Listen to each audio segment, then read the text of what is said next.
দেখুন একটা সিমেন্টের বোড়ার মধ্যে আমি কত রসুন দিচ্ছি। বাড়িতে জায়গা কম, কি করা যাবে? এই যে আমার এই জিনিসটা আছে, দেখুন এটাকে দিলাম। এবার একটা করে রসুনের মধ্যে ঢুকিয়ে দিচ্ছি।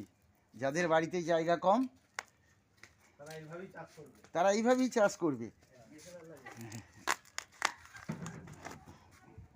কত দেখুন এর এই এক বিত্তা দু বিত্তার মধ্যে কত আমি রসুন ঢোকাচ্ছি। এবার আপনারা হয়তো বলবেন এই ফুটো দিয়ে কি করে জল দেবে? জল দেওয়ারও ব্যবস্থা আমি করে দিচ্ছি।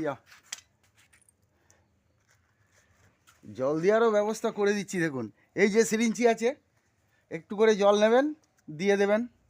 আবার একটু করে নেবেন, দিয়ে দেবেন। রসুনে কম জল লাগে।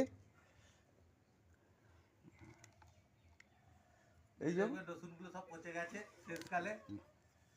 না না, আমি এ তো পরীক্ষা করে তবে তো আমি ইউটিউবে বা ফেসবুকে ছাড়ছি।